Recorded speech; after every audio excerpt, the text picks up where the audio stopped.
Hi and welcome to Destination LoRaWAN. Thanks for joining us today. I'm looking forward to giving you a presentation around the introduction to sustainable cities.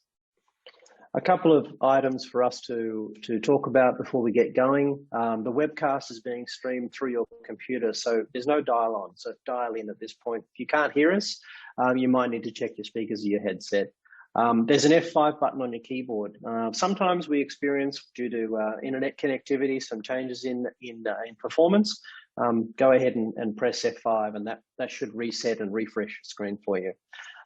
There are a few items to go through today, a few presentations throughout that area. Throughout the time, you're going to have the ability to submit your questions through the question and answer box on the screen. Those will be answered via text throughout the actual session itself. After the session is complete, you'll be able to download the webcast after about 24 hours, and the link will be available for you to download. So before we get started, just a quick thank you to MileSite, one of the sponsors for the event today. Without sponsors, these events are impossible to get off the ground. So it's great to have the support and input from our sponsors. So thank you, MileSite. Another special thanks to our other sponsors, Machine Q, Comcast company, and a Destination LoRaWAN gold sponsor, and of course our two silver sponsors, Birds, who will be presenting for us a little later today, and of course Charter Communications. Okay, so with the housekeeping out of the way, welcome to Smart Cities, the journey to sustainability. In today's session, we're going to hear from a number of speakers. I'm going to introduce you to a little bit about what the context is around this topic from a LoRaWAN perspective. Our speakers are going to speak to you specifically about their input. My name is Tony Tilbrook. I'm from a company in Australia called N&N Co. I'm a LoRaWAN ambassador, and very, very proud to be here today and been asked to host this particular webinar. So the first thing I want to touch on today is just to introduce the context. We've all heard, I'm sure, about the 17 goals to transform our world, released in 2015, 2016 from the United Nations, called the UN SDGs, Sustainable Development Goals.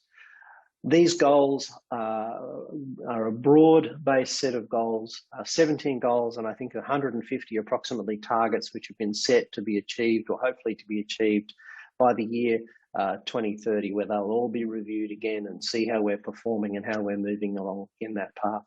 The LoRa Alliance believes heavily and strongly in sustainability goals and support the net zero and the race to zero in terms of our carbon emissions and wastage. We're also being the default platform, and I believe the technology of first choice for low power wide area network connectivity. The LoRaWAN standard is abundantly utilized in so many of the use cases that can actually support these goals. And it's that underpinning of a technology which then can in itself be sustainable, which I think will help cities reach some of these goals. I just here want to talk a little bit about why. Why does it matter? Why should we be thinking about it from a city perspective? Sustainable cities, I believe, and this is widely held, that are uniquely positioned to influence the outcomes for sustainable development goals across communities, business, and the city, right across the targets that we're looking for here. In fact, the United Nations themselves, as a quote directly from their website, say specifically that cities are the spaces where all sustainable development goals can be integrated to provide holistic solutions. So the city itself is able to help provide those solutions to the challenges of poverty, exclusion, climate change, and risks. So not only using it for themselves and their own benefit, but being available to spread this benefit wider. Now, technology is one of the areas that can really help you in that journey. Just a little highlight here from the source, the Energy and Climate Intelligence Unit. A couple of statistics here to give you an indication of how things are moving in this space. 21% of the world's largest 2,000 public companies have already set independently their own net zero commitments. So that's a huge investment from these organisations, and we see it here in Australia as well, where there are organisations specifically saying they will hit 100% renewable use of technology within their networks by the year 2025, just as a small example. These are quite lofty goals to be attaining to. And finally, as we start to try to achieve these outcomes themselves need to be sustainable. If we don't make these outcomes sustainable and start to develop ways of ensuring that the technology we're using, the use cases that we're using, the return on investment itself isn't sustainable, we could end up actually greenwashing this process. And that's a term referred to kind of glossing over the outcome without really getting the sustainable outcome itself. So with that, I'm going to talk now a little bit about LoRaWAN itself and how then we fit into the area of sustainable development goals. So LoRaWAN itself, it's a technology. It's a communications low power wide area technology, which is now effectively completely global.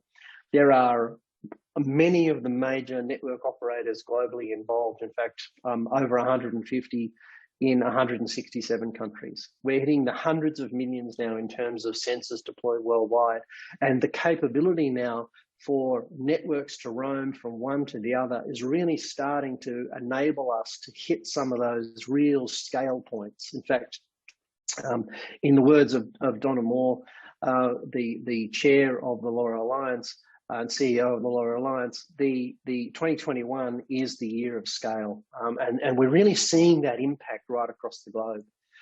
To touch a little bit about the open standards, LoRa Alliance is an open non-profit organisation focused on the standards promoting LoRaWAN. So what's so important about that is access to diversity, access to input and expertise from a very large number of organisations who are experts in their domain. Leveraging that means that you get the best of breed, and that being the fastest growing technology organization, standards organization globally at the moment, means that you're really getting that benefit moving forward. This next slide, I think, is really pivotal. It looks like a classic slide that we're going to see over time, but something like this, when we look at a chart like this, it does three things for me. It tells me of the growth of IoT, low power wide area networks potential by verticals. It talks about the verticals themselves: healthcare, retail, home consumer, so forth and so on, industrial, building infrastructure, smart cities themselves. All of these areas of business and of the community have their own requirements for low power wide area networks. They can all have an impact on these sustainable development goals. But what do they all have in common? They all exist in space. They're all physical. They reside within cities, they reside within places, they reside within communities. So therefore, cities would then effectively cut across all of these industries. And that's going to allow us as a group, both the cities and the providers to these cities, to have a beneficial impact on the sustainable goals across all of these verticals. And I think that's a really important component for what we're talking about. A couple of quick touch points around why LoRaWAN should be the technology protocol of first choice when it comes to your low power wide area network is, of course, the ability to scale network. And that means you can be part of an operator network, part of a public network, or indeed deploy your own private network, and then also indeed provide roaming relationships between those networks. That's going to give us the best ability to leverage and reuse that network over time, thus reducing costs moving forward. Firmware, it's a true two-way technology. That means that you can get the lowest cost deployment of devices for an extended period of time. Geolocation, a fundamental service around the use of understanding the use of space, being able to know where things are and when they are in those locations. LoRaWAN was built with security at the core of its ethos. In other words, everything about LoRaWAN has been built to be secure moving forward. It's critically important. LoRaWAN is the technology of choice when it comes to battery efficiency. The combination of the low power use of the technology, the specific way the technology works, and its ability to listen down to incredibly low levels of signal strength allows you to be able to get very, very long battery life, and that reduces your cost and your total cost of ownership over the life of the product. Of course, I like to talk about connectivity on demand. Connectivity on demand effectively means this is coverage in areas where you may not have existing coverage. Deploying, because of the low cost of LoRaWAN gateways or collectors, because of the low cost of devices, the low cost of the technology which goes into it, the ability to deploy gateways, to deploy these devices in remote locations is quite profound. And of course, finally, getting use of this technology in those areas where it's otherwise very, very difficult for people to actually get a signal into. A couple of levels underground below a building, underground water metering, as you will see later in the conversation with Chris Owen from Gold Coast Water when I introduce him later on in the conversation. So all of this deep penetration, the ability for the technology to really, really reach right down into the areas where you need connectivity to get the outcome, it's second to none in LoRaWAN.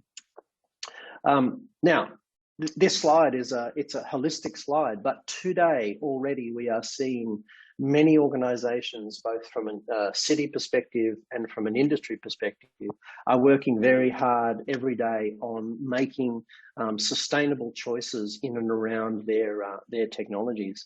From photovoltaic panel control, monitoring energy production, over to water metering solutions, which we will hear more around today, through to cotton irrigation, saving literally millions of litres of water per year, just in the more efficient management of water in very arid locations like in Australia makes an incredible difference to the sustainability of water. And all, again, are in and around our communities, very important. Very efficient use of energy through street lighting, very efficient use of the movement of waste collection or fuel reduction due to improved parking facility management and so forth and so on. All of these things are compounding on top of each other to give you the outcome that you might look for. I want to talk very, very quickly here about what I see as a critical component for actually delivering a solution. So in my view, what happens is if we're going to truly have a sustainable network deployment or a sustainable outcome for the city, which is going to have a true impact on the goals that you want to achieve, first of all, we've got to identify those goals. We've got to identify what that looks like from the city's perspective. That could be that you want to be across a large community rollout. It could be that you want to reduce carbon emissions. It could be that you want to know where people are. It is a range of different activities, but you need to identify what that goal is, what that outcome is that you're looking for. To get that sustainable outcome, you need something in place to actually provide you the communications network, if we're talking from a technology perspective. Now, the network only exists to serve the purpose of driving the sustainable outcome, but that network itself has to be sustainable. That has to be well managed, well delivered, and it has to be paid for in and of itself in a way that the city doesn't have to be pouring money into serving something which it can't then be sustained over a long period of time. And that comes from picking the sustainable solutions which are going to make the most sense for your city or your community. So I recommend the choice of your core or anchor use case in and around the goals that you've set, either for sustainable development or for other city ROI. Both the hard and soft ROIs should be realized through this process. That gives you a reason to build your network over time, and it gives you the ability to maintain that work and maintain that solution, which will then feed directly into your sustainable outcomes. And that provides you with the feedback loop to keep this thing in place and really hit your target goal. So last little comment before we move on to the rest of our speakers. Why cities specifically? I highlighted previously that cities and spaces where the sustainability development goals can be integrated provide holistic solutions to the challenges of poverty, exclusion, climate change, and risks. This is no better explained by the fact that cities are in a unique position to support a complete ecosystem, providing assets to providing infrastructure and access to that infrastructure so that the wider community can take benefit. For example, building LoRaWAN networks across the city can enable smart buildings. It reduces the cost to the building, which means they're more likely to get involved in the development of their own sustainability targets because they can actually make that ROI make sense. So it's that truly collaborative environment. Now, LoRaWAN itself is particularly good in this area because the architecture from the ground up has been built to provide secure and safe sharing of network access. So without further ado, I'm going to now hand over to the rest of our speakers. I'm going to introduce a few people here. Bruno from Birds will speak to you a little bit about LoRaWAN and how LoRaWAN is helping drive efficiencies in waste management. We'll have Stephen Kai from Storm Center, who is speaking today about solving the challenges of flooding and stormwater management and using LoRaWAN as the over-the-air technology to actually achieve that. We'll have Jean-Philippe, who's from Zener, and Zener bring together a wide array of solutions which are going to work really well for cities to be able to leverage, and all of these use cases will come to you and explain to you how and give you more how we can benefit the city's sustainable development goals and how we can actually move forward in terms of supporting that in a sustainable way. And finally, Chris Owen, who will be talking to you about the specific cities initiatives with regards to water and how it feeds directly into their own set sustainability goals over water management. So without further ado, I'm going to hand you over to Bruno. Thank you. Thanks, Tony. Good morning, good afternoon, everyone, wherever you are on the planet. My name is Bruno Hamamlian, and I will share with you how cities try to tend to be more sustainable and smart, notably regarding waste collection. In cities today, collecting waste is indeed a fundamental public services that cities must and have to manage in order to procure attractive and well-being cities. However, collecting waste has multiple issues and different pain points. First of all, it's a very expensive public service. In average, it's between 10 to 25% of the city budget. You can imagine how much million it could be for big cities such as San Francisco, Paris, or Tokyo. On the other hand, because the municipality has to set assets to collect waste, such as bins, trucks for collection, people intend to put and deposit their waste in these points of collection. It can create sanitary security issues. For example, overflowed containers or containers that could set in fire. So it's something that the municipality needs to track and trace to conserve a secure public service. And another pain point, which is rising more and more in a high urbanization territories where people are getting more, municipalities are getting bigger and bigger. This is the impact on citizen well-being. Indeed, waste generate numerous complaints and urban disturbances, such as traffic jam in the morning when you're just behind a waste collection truck, some noise, and also some air pollution. So how to overcome all these challenges? A path toward optimization is trying to move from a static way of collecting waste to a dynamic way of collecting waste. We call that the route planning. Most of cities today have a fleet of trucks that are dispatched within the territory to go and pick up on a fixed route where the containers of waste are located. And they don't know in advance whether the containers are filled or not. And today, when we look at an average, and this is the state of the art today in waste collection, 40% of waste containers are actually half emptied when they are collected. And another one of the pain points is that, on the other hand, 15% of these bins in the city are overflowed. So on one hand, it's inefficient. On the other hand, it creates complaints. Moving to dynamic route planning, this is to try to help municipalities to dispatch their trucks and to go and collect bins that really requires to be collected. The ones that are nearby to be overflowed and the ones that are nearly filled. But how to do that? You need to find a solution based on new technology that helps you to move from static to dynamic.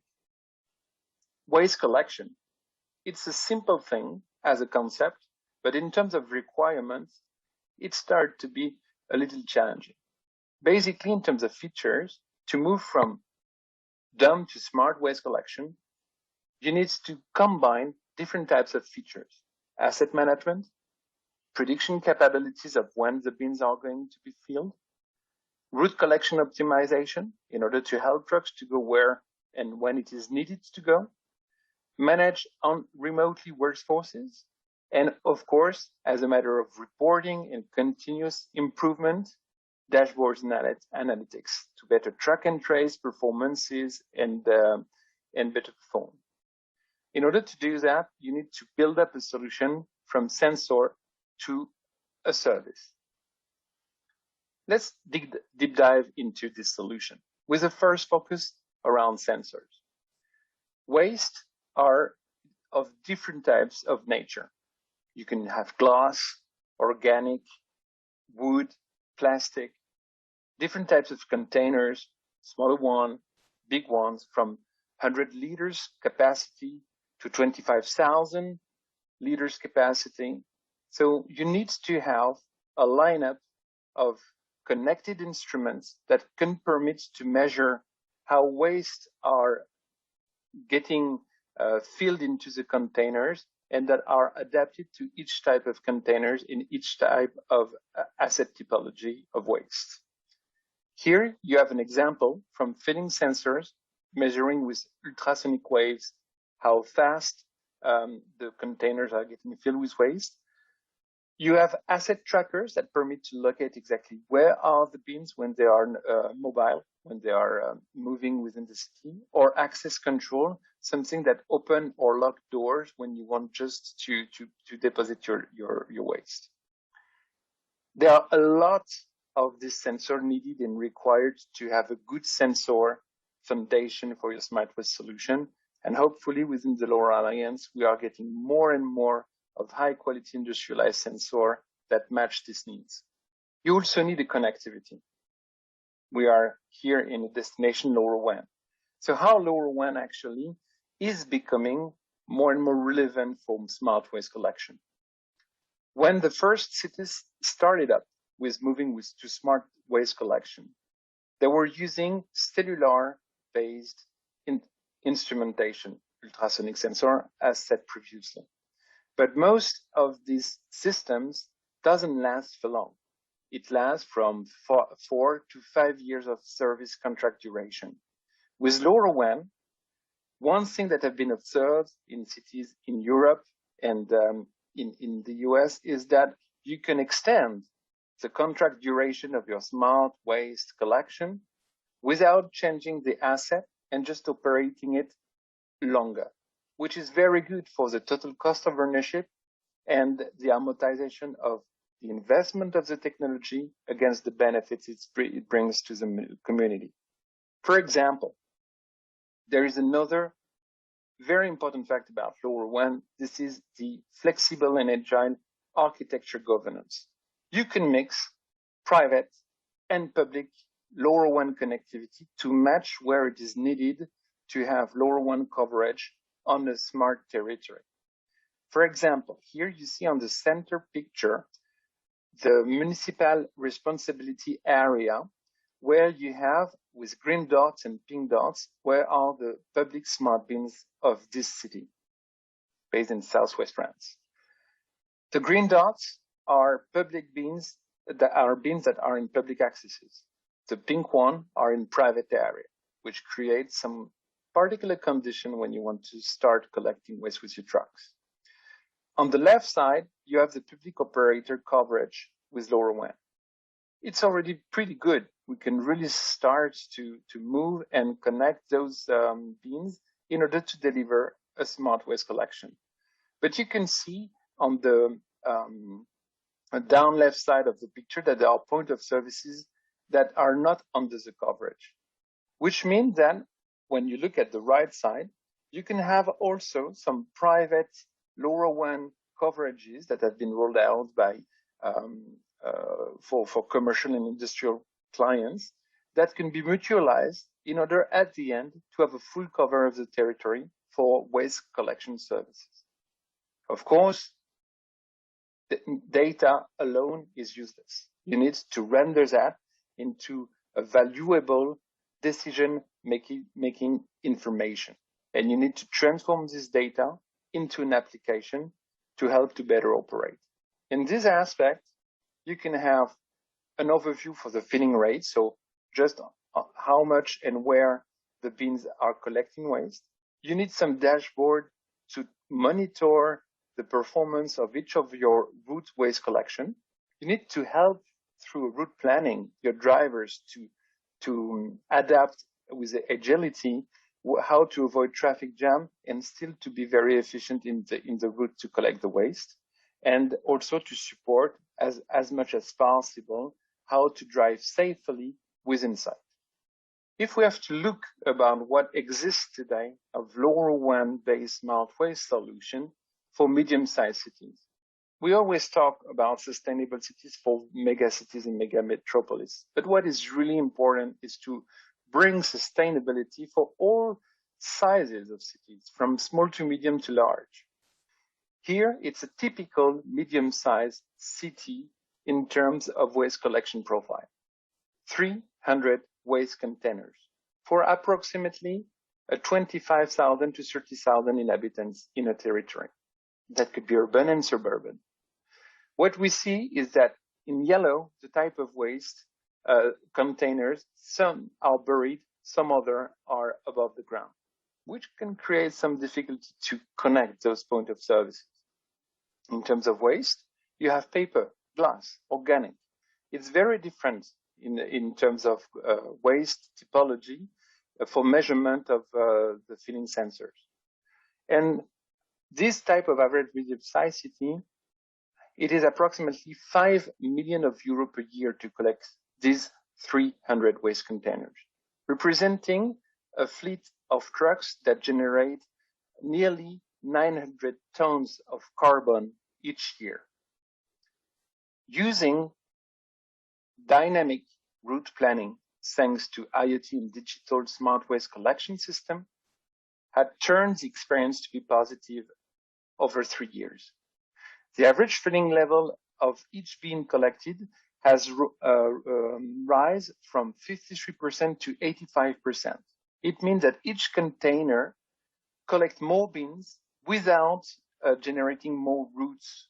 As you can see, the number of lifts per quarter, the number of how much trucks has collected each quarter a bin, has dropped down from 1/3. The collection time has been drastically decreased by 40%. So with the same level of quality of service for public waste collection, you just collect faster. And the distances traveled by the trucks have dropped down also by 22% for this type of average medium-sized city. So you reduce the operational cost, you reduce the urban disturbances. In terms of key benefits, moving from standard waste collection to smart waste collection through IoT and digital system help rendering cities more livable and more sustainable. And LoRaWAN in that perspective is very beneficial. Thanks for your attention. Back to you, Tony. Wow, thanks, Bruno. That was really super interesting. And look, handing over now to Stephen Kai of Storm Sensor. Welcome, Stephen. Hello, everyone. My name is Stephen, and I am the VP of Customer Experience at Storm Sensor, a climate technology company focused on water. Climate change imposes massive environmental, economic, and social risks. Monetary costs will be absolutely enormous, and the threats will be existential for millions of people. We are now challenged to change the way that we live and to find a way that is more resilient, sustainable, and at balance with our world. We hear about how important it is to stop climate change and reach carbon neutral. And while that is absolutely true, the reality is that climate change is already happening and at an increased and accelerated rate relative to previous eras. Consider first that almost all of our entire urban infrastructure is built with a backward-looking focus. And in other words, our underground sewer pipes were designed based on needs 50 years ago or 100 or 200 years ago. Then consider that our aging and undersized pipes are now further stressed by more intense storms, hotter temperatures, larger populations, and sea level rise. So in order to meet 5 of the UN Sustainable Development Goals of clean water and sanitation, life below water, resilient infrastructure, sustainable cities, and climate action, our cities need new data-driven insights to address their water and their climate risks. Storm Sensor offers a solution to address these water issues, such as urban flooding, sea level rise, and sewer overflows, by collecting real-time empirical data from our hidden underground sewer infrastructure, and we help cities take targeted actions to build capacity and resilience. We work with cities to prioritize utility operations and capital improvement decisions. The photo on the left we took at one of our customer cities, Norfolk, Virginia, where just a 20-minute shower resulted in this street flooding that you see here. On the right is an example of a combined sewer overflow, which is when raw sewage mixed with rainwater is discharged into lakes, rivers, and oceans. Combined sewers are common in older cities. For example, there are over 800 remaining in the United States, and is a major cause of water pollution and public health issues. Storm Sensor's networked SCOOT sensors provide accurate temperature and flow data at every location, every 5 minutes, every day. Flow monitoring within sewers is not a new concept, of course, but we are bringing the sewer and stormwater sector into the smart cities era. Our SCOOT sensors are simple, real-time, low maintenance, affordable, and most importantly, they scale to the city level. In the same way that water, gas, and electric utilities were metered in the 20th century, we are bringing a true metering technology to the last unmetered utility, sewer and stormwater. Of course, the data is transmitted using LoRaWAN. We chose LoRaWAN because of its low battery draw and affordability for building dense urban sensor networks. Sewer outfalls and manholes are often at remote or hard to access locations. So by using LoRaWAN, we can establish connectivity where we need it rather than based on a cell availability. We work with cities to set up their own network of gateways to connect to our SCOOT sensors. Our gateway equipment is from Comcast Machine Q. Data is transmitted every 5 minutes from every sensor to their respective gateway, and then goes immediately to our cloud software or gets pushed by API to the customer's application. Gateway setup can be done in under 2 hours on your own or with the help of a Comcast crew. The real-time flow data that we collect is available immediately in our Terrapin cloud software. Terrapin delivers practical insights that give cities the information that they need to manage the risks they face from urban flooding, sea level rise, and sewer overflows. Cities use this real-time data to streamline utility operations, receive system alerts, and guide future capital and infrastructure investment decisions. So here's a quick demonstration of the value of real-time sewer data by using the example of combined sewer overflows. So in the past, cities often built sewer systems as they needed them, and they don't have any visibility into how water actually moves through them. Major pollution issues, like overflows, are currently assumed from a model that is built using temporary flow data from a temporary sensor network. So for this example, for a city in New Jersey, for a single sewer outfall alone over 6 months, we measured double the number of overflow days compared to the model prediction and over 50% more overflow volumes. What this means is that model severely underpredicted the amount of pollution entering the rivers and that the city needed to change their capital improvement plans based on this increased volume. This is just a simple example, but when we use real empirical urban data, that's the first step to getting our arms around water issues and climate resilience, because sewer overflows in this example will only get worse as storms intensify and sea levels rise. While this real-time data is incredibly valuable on its own, we can also apply machine learning algorithms and use that to provide cities with real-time alerts and novel flow and risk assessments. Through smart cities technology, we're able to now solve some of the biggest challenges facing storm and sewer utility managers. So to use another example, one feature in our Terrapin AI software is targeted toward coastal cities facing sea level rise. We are building algorithms to detect tidal intrusion into their urban subsurface infrastructure and warn the city managers of potential capacity issues, which will then lead to potential flood events. This screenshot here shows one of our customer cities, Norfolk, Virginia, which has the highest rate of relative sea level rise in the United States. By placing dense sensor networks into Norfolk's subsurface infrastructure, we can track exactly how much sea level rise is affecting this city. We found that in 2 of their most critical neighborhoods, sea level rise caused their storm sewers to be over 50% full on a dry day, with some parts of the system over 70% full on a regular basis. This means that there is no capacity in the sewer for rainwater, which is what it's supposed to hold, and that leads to rapid surface and street flooding, like the photo that I showed earlier. We also found that the tides were pushing backwards into the sewer infrastructure over 1 mile or 1.5 kilometers inland.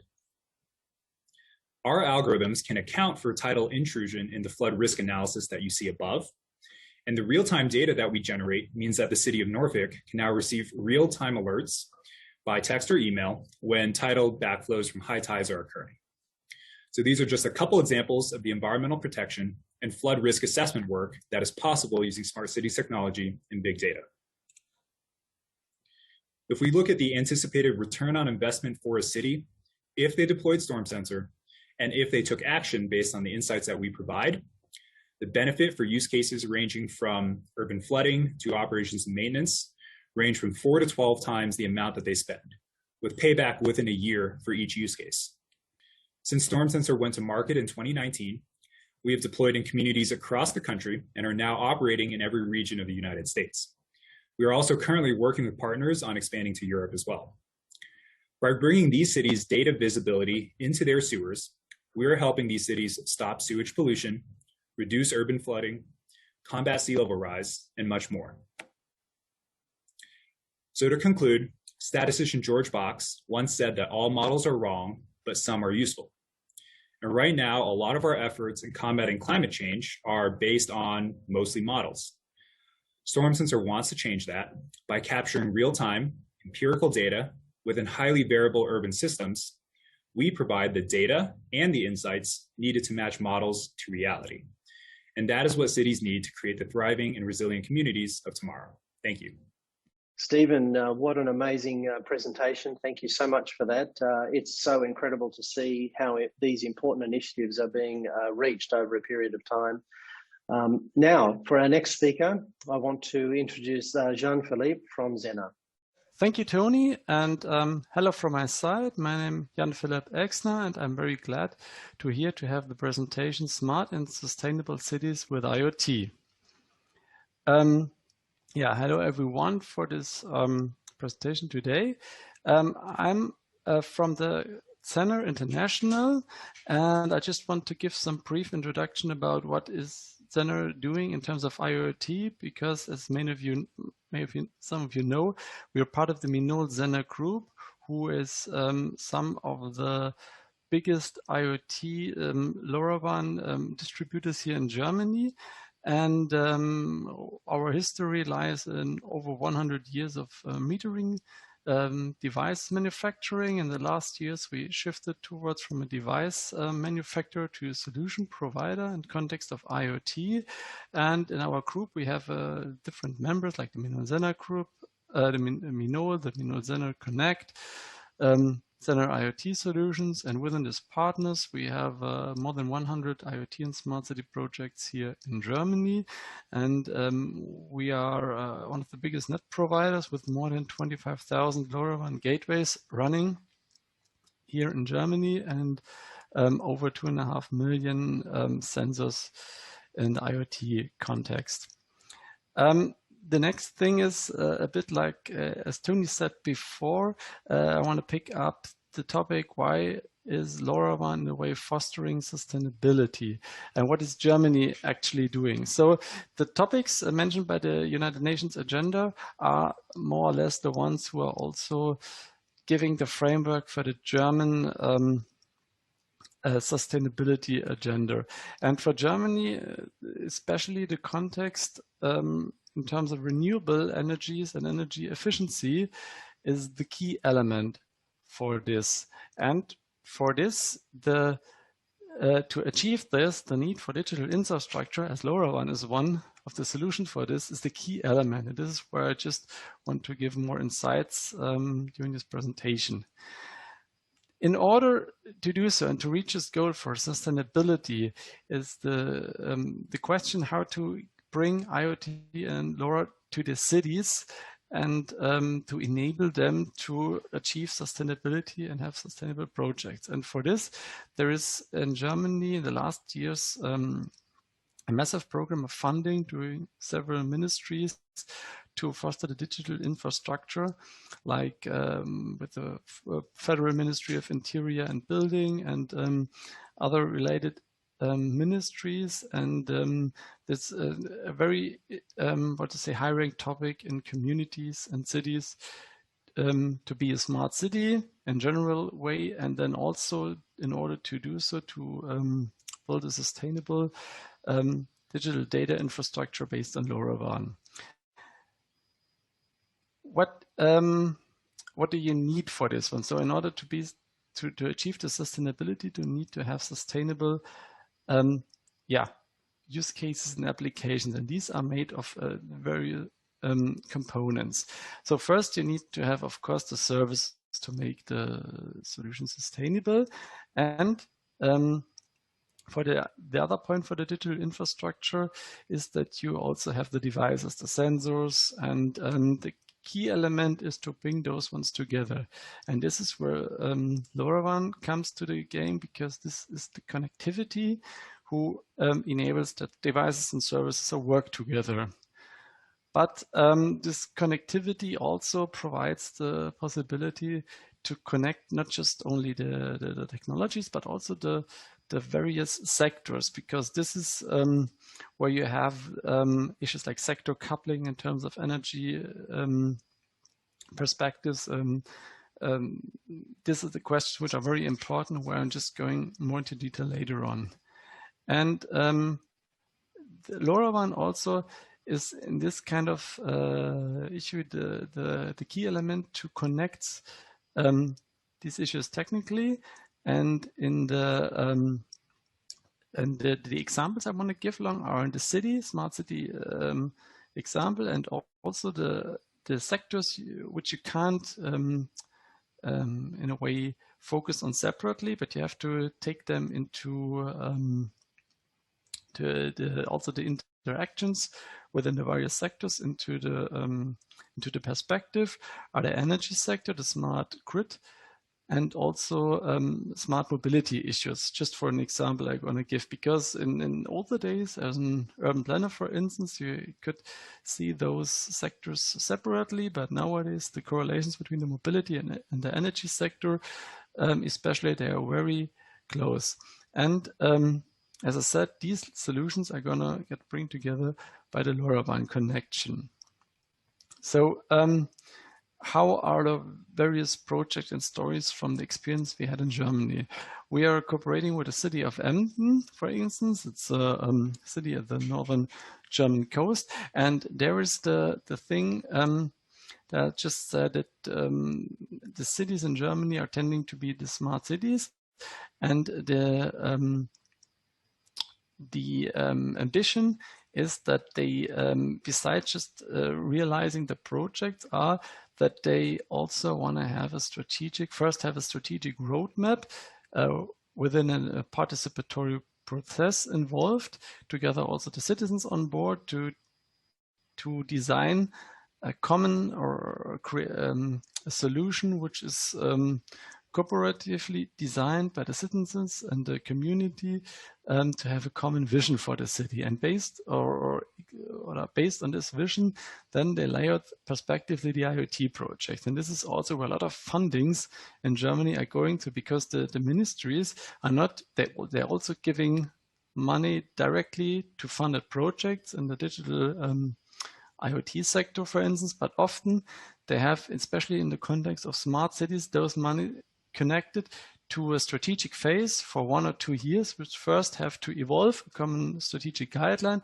and then just later on to realize the project. And this is where the interdisciplinarity is a key element. And as a as a company just being active in the LoRaWAN sector, you have to be aware of these procedures and also to be involved in all stages of the process. The city of Emden, for instance, what they did, just as a brief example, in their perspective to be also a sustainable city, well, they this is especially in Corona issue, they have the CO2 dashboards to monitoring the quality of the air. They have the pumping stations and, for instance, road services. Which are they gonna get? Which are they monitoring in order to have a sustainable use of resources for the road services, and the transformation stations. And this is an example we had also in another project here at Zener, because this is an example which shows very good the potentials where the connectivity between sectors and LoRaWAN comes together. Because what is important at this transformer stations monitoring projects. So this is a question which is coming from the energy sector, because in the older days, the energy was like that. You had the power plants were distributing the energy to the high voltage, middle voltage, and low voltage sector, and at the bottom were the consumers. In terms of the bigger share of renewable energies, this pyramid has to be seen from a different perspective, because much and more is going on in the lower sector. So you have more producers, but photovoltaic, and also consumers and prosumers with electric charging and potentially bidirectional vehicles connected to the low voltage system. And the thing is that the energy suppliers, they didn't have enough information about the low voltage level networks, because they didn't need to in the old days. But nowadays, there's much more happening on a decentralized actions on the local networks. And in order to keep the whole energy network stable, and also at the long term to achieve the energy vendor, they need to have more insights on the low voltage network. And this is where we're gonna go into with the smart transformer monitoring, because we built a tool with the Zener IoT solutions, which is providing the insights to the energy suppliers or the community, which shows where is the network stable and where are transformation systems, transformer stations who potentially have some problems. How do I have to, in a way, see them and monitor them? And by this GIS-based view, you can see that this tool helps to give more insights and understanding how the low voltage network in terms of a bigger share of renewable energies is working, and how it can be in a way transformed and achieved.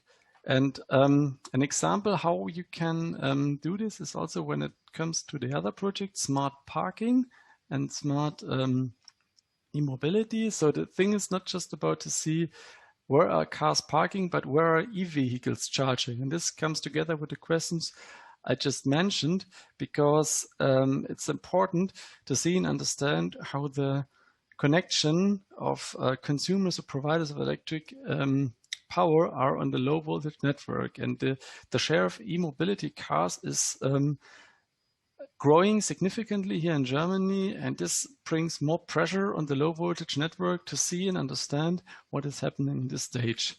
And for this tool, we also need to have not just to see and understand, but also to potentially act with controllable local systems, which allows it to analyze, control, and switch charging procedures in order then to keep the whole network stable. And this is a common solution where we bring on together to monitoring the grid, to combine it with electromobility and parking status solution, and bring this all together into a citywide procedure and project. And this is where we saw, where we can see LoRa as the key component to combine the technologies, the sensors, making in the end the grid smart, bring the sectors together. And as I said, the LoRa is the key component to combine these ones, but also it's the connection between those sectors and brings the sectors together. And so at the end, I want to close with my words that LoRaWAN is the key component for the sustainability because it enables for the for cities and the communities at the first glance, of course, the connectivity for data and services, but also it fosters the interdisciplinarity between the various sectors and the fields. And it also fosters the connectivity for the cooperation. And this helps us all for, as LoRa providers that we are here mostly in the Alliance, that we are more than just a connectivity provider and from a technical point of view, but also this makes us more for a long-term strategic partner for cities to understand these complex interactions. And with those words, I also want to close my presentation. Thank you very much for your attention. You can bring on your questions just directly to the Q&A box below or send them directly to the box. And with these words, I want to hand over to Tony. And as I said, thanks a lot. And I wish you a good day. Bye. Thanks, Jean-Philippe, for your words. That was a really terrific presentation. Hi, well, welcome back again. It's Tony Tilbuck here again from NNNCo. This time I'm going to speak a little bit about what NNNCo specifically does. And I'm also going to talk and introduce a colleague of ours and a partner of ours, Chris Owen from the City of Gold Coast. And he's going to introduce you specifically to some of the work that the City of Gold Coast has been doing in and around water management and the customer engagement around water and waste for their group. What I'm going to do now is just introduce you a little bit into NNNCo and where we fit in the world of LoRaWAN and sustainable cities. First of all, just to give you a little bit of a background on us, NNNCo is a hybrid, 100% IoT hybrid telco carrier with a licensed communications carrier here in Australia. Our goal is to partner with our customers, the cities that we work with, to meet their specific unique IoT requirements so that they can really get the goals that they want to get. As I mentioned earlier on in the introduction of the presentation today, I spoke a little bit about how cities are in this unique opportunity and position to be able to be a broad scope across a large range of use cases, both for the city and the other industries which they're specifically engaged with. And that's indeed what we do. We work with cities, we work with utilities and other industries to bring together and maximize the use of this technology that we're working on collectively with. Obviously, we do a raft of things, and one of those things is we work with our data platform. That is an IoT device and data management platform which is designed to aggregate data and bring that together. And we are part of the global community. We're part of the global ecosystem for LoRaWAN, and we're indeed working internationally as well as here in Australia. So what I'm going to do before much more ado, is I'm going to move on to introducing a little bit about the City of Gold Coast. I'm going to talk about some of the things that they've introduced, and then I'm going to hand over to Chris. NNNCo is part of the optimization of the use of water, the use of energy by the means of enabling the technology via LoRaWAN and the services that we bring to our partners. One of those partners is indeed the City of Gold Coast. So with Gold Coast, 2 or 3 years ago now, I think it is, that the City of Gold Coast and Inenco partnered together in what can only be described as a true partnership, both contributing significantly to the rollout of the network across what is Australia's second most populous local government area. And really probably the densest LoRaWAN network across Australia. It's a really strong focus on enabling a wide range of IoT applications, not just for the city, but also making that network available for industry, for the city, and for the community at large to get use of that network, so that the city can not just double down on its investment, both for getting benefit for the city and its sustainable goals, but also for the rest of the industry, as I mentioned earlier in the presentation. So without further ado, I'm going to hand over to Chris Owen, my colleague, and let him kick off and explain to you a little bit more about what the City of Gold Coast has been doing, what they've been working on, and how the use of LoRaWAN across their water infrastructure is benefiting both the city and the sustainability of their water application. So over to you, Chris. Many thanks, Tony. For context for our viewers, the water and waste business is a commercialised business unit within the city. So we are a utility business that provides water, waste and sewage services. We effectively operate as a user or an anchor tenant, if you like, of the city's LoRaWAN network. Given that it's a fairly new network, one of the benefits of having a large user like the water and waste business provides a proof of concept and also demonstrates the benefits that can come out of applying the LoRaWAN network to our business. I know that one of the themes of this session is around the UN Sustainable Development Goals. Tony identified within my director's office this diagram, and again, it doesn't represent necessarily a business plan, but it's a sketch that one of our people did up, which ties together a lot of our mission and values, which provides alignment and across all our different businesses and functions within the water and waste utility. You'll notice up in the top right-hand corner, we do flag that United Nations Sustainable Development Goals.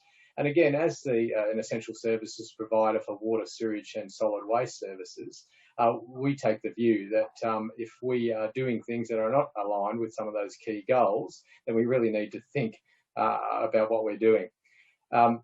So I think some of those goals are fairly obvious for this type of business. So for example, goal number 6, which is really around clean water and sanitation. But with the LoRaWAN network and our use of that, it's the way it's been applied, you can actually identify a number of other goals are captured by our use of the LoRaWAN network, particularly for our smart metering initiative. So for example, one of our early customers that we fitted smart meters to was all our local schools. So we have about 92 schools across the city. We installed smart metering on those schools. And therefore, one of the things that allows those customers to do is better utilise or better manage their water use, but also detect major water leaks, which may well have been invisible, concealed leaks underground and such. So therefore, if you look at another goal, which is around education, quality education goal under UN goals, you can demonstrate that if these schools are not wasting their money on lost water that's leaked and provided no benefit, they can redirect those funds towards sort of educational materials and teaching. So I think the intent of this slide is just to get a bit of positioning for our business, but also demonstrate that the LoRaWAN initiative within the water and waste business, again, reinforces and aligns those ultimate goals of contributing to the UN Sustainable Development Goals. So just for context in terms of how our business uses the city's LoRaWAN network, the key element that we've been using is on our water metering. So we have about 270,000 water meters across the city for our customers. Our goal is to roll out smart metering to those customers, but on a priority basis. So our larger industrial, commercial and large water customers, as well as not-for-profits and similar customers, get priority.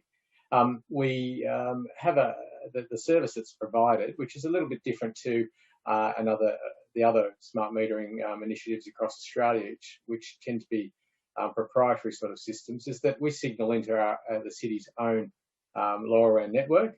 And we also engage a third-party provider to provide internet portal and analytics for our customers to be able to log in, see their smart water use and get that near real-time data, but also have set up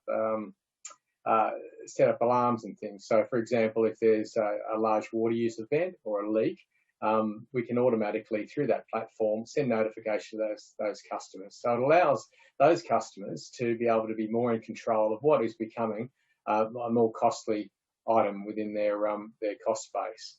It allows us to actually provide much better customer service. So we do have a small team that looks for exceptions within that portal. And if we see something that's amiss with one of our customers that does not seem to be getting resolved quickly, it puts us in a position that we can be on the front foot and contact that customer and provide that service as saying, we think you've got a leak, you're losing money and water, therefore being able to save them money, but also as an essential services provider, really get that customer-centric philosophy going in a really practical way. A big part of the smart metering initiative was onboarding of these customers. You'll see, and we won't play it here, but there's a link to one of our videos as part of our starter packs for our new customers, which introduces the customers in terms of what this smart metering does and what it can do for them. So some people may want to have a look at that later as part of our initial comms. So in terms of some of those, the focus at the moment is that the smart metering rollout is occurring across Australia in different methodologies, but also there's some challenges around the business cases around those. So on the Gold Coast, we've determined that the most effective and efficient way of rolling out is to target our larger water users initially, but also learn as we go. So not just learn about the smart metering and the customer interactions, but also the LoRaWAN network and the performance and how that works right across the city, from our very sort of dense high-rise areas to our more hinterland areas. So at the moment, we're rolling out a fairly modest number of smart meters, about 3,000 meters per year over the next 3 years, as a learning experience as well, and we can readjust our programs accordingly. So at the moment, we've kicked off in earnest in October last year, and we've probably got about 2,500 meters operating devices operating at the moment for those customers. Interestingly, what we did find was some immediate benefits. So typically we find that about 10% of the customers that we install the smart metering on have concealed leaks. So these are leaks that are invisible to those customers. They're underground and moving sort of into the earth. We have fairly sandy soils as a coastal area on the coast here. But being able to notify those customers, you actually have a water leak that's been possibly going for a long time. But with this technology, being able to actually identify that and then obviously respond to that to fix those leaks, save those monies, and also in accordance with the UN goals about suitable resource management, being able to actually get that water and use it for something beneficial rather than just losing it. The interesting one with the schools having big irrigation networks as well, we found that about 1/3 of those schools had leaks. Again, wasted sort of water and wasted money for those schools that could be better directed elsewhere. Some of those leaks were really quite substantial, and interestingly, we found that leaks that have been going for an extended period of time, the water bills and the volumes were seen as quite normal. And it wasn't until we sort of pointed out that actually you're losing a significant amount of water here because we had the data and we had the interface that can demonstrate that through graphs and overnight flows when the water shouldn't be used. That long-term leak that was just, that value they were using, which was seen as normal, can be identified and then responded to as a significant leak. I've thrown one example in there, which is a fairly extreme one. We had a recreational facility customer who had a big irrigation network and had really a long-term leak there, which was actually costing them about $4,000 a week. Now, the soils and the geology of that area meant that water was pouring out sort of underground, and this was not detected for we don't know how long. But as soon as we put that technology on there, we could identify that.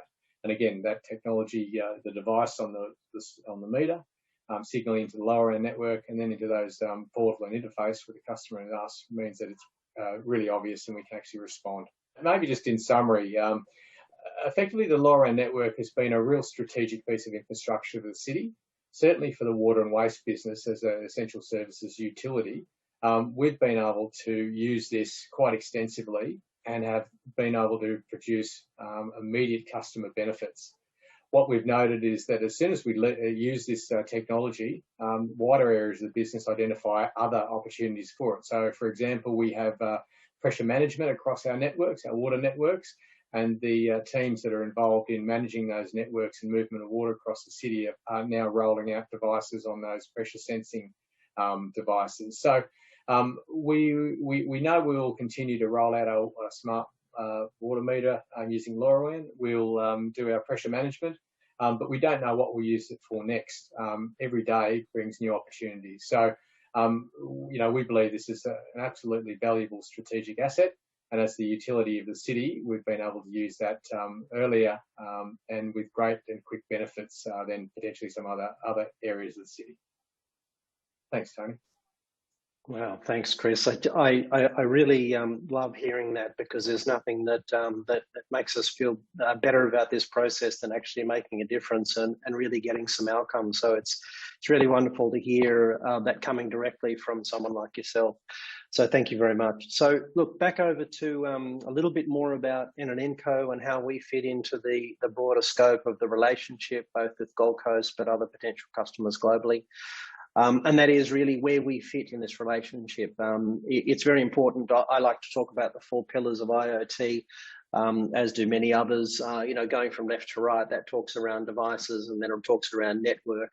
And then also, in my view, talks about the need and the real requirement for aggregating that data so that you can get a truly scalable outcome from it. And then, of course, moving into the right-hand side there into the supply chain applications. In this case, in the Gold Coast, for example, we heard from Chris where those real benefits are coming. N&Nco really lives in the middle section here, and this is really around the deployment and management of network. The expertise that we hold in that space enables us to be able to deliver scalable, repeatable outcomes and deliver a true carrier class relationship with that network, which helps our customers keep a nice, reliable outcome. But very importantly, and I'm going to chat a little bit about end-to-end DL in just a second, and that's where I believe an essential component around the management of data and devices lives, and it's something which I think without it, the real aims and goals and the doubling down of benefits that you get from such a technology can be missed. So just chatting a little bit about end-to-end DL, which is our aggregation layer. This piece of technology, it's built from the ground up as a piece of cloud-based, highly scalable data platform. What it really is, it's an aggregation layer. It provides the place where I like to say that any device only over any network. N&Nco is a LoRaWAN operator, but indeed we see that there is a small number of use cases that can be facilitated using other technology. So we have the ability to aggregate data from multiple sources, multiple sensor and data types, multiple database and interface types into a single data layer where we can aggregate, harmonize, and standardize that data for the delivery over multiple outputs. It can go to multiple places. It can go to a standardized visualization layer. It could go into a very specific vertical application layer, as in the case of the City of Gold Coast, where the application vertically integrated solutions provider who understands that domain area that they're working in can deliver you those true outcomes. But the city's not limited to only pushing that data into a single place. Through the group management and the exposure of groups, the group architecture for end-to-end DL, you can leverage that data in multiple ways. And that means you now get the benefit of being able to not just use the data once, but use it multiple times over a period of times, and even something that you didn't imagine you needed, go back later and then rework that data to get another outcome. So it's really important, in my view, that we have a way to scale the use of data and devices across these networks for cities and their sustainable outcomes. And of course, NNNCO also shares a visualization component, which is more of an aggregation of applications to give cities the ability to be able to see everything that they're doing, as well as I mentioned before, sending off that data to a very specific use case application or vertically integrated application for the domain knowledge. So I think it's really important that we acknowledge that you've got these multiple situations across the cities where you need to be able to benefit the aggregation of that data. It's very important in my view. And really, where you really get the benefit from all of these sustainable networks, and I'm going to talk a little bit more high level again, the city itself needs now to start to think to reach those sustainable goals, as I mentioned earlier in the presentation on the introduction section. To reach those goals, you're going to need the input from multiple different players and stakeholders and actors throughout the IoT and specifically in our case, the LoRaWAN ecosystem. You're going to find that you have sensor providers, security providers, application developers, custom integrations, and you need business and vertical domain knowledge to get your outcomes. We're in the unique situation due to the global standards associated with LoRaWAN. The value that NNNCO can bring is to bring all of those relationships together in a specific location. But in the wider sense, in the wider context, the cities all over the world have access to the ecosystem to enable you to get that sustainable outcome for your city and hence the goals that you want to achieve. So that's about all we have for you today. There's some contact details for myself and our business at NNNCO. Please feel free to reach out to us, and we will of course come back to you and point you in the right direction or help you out ourselves should that be suitable.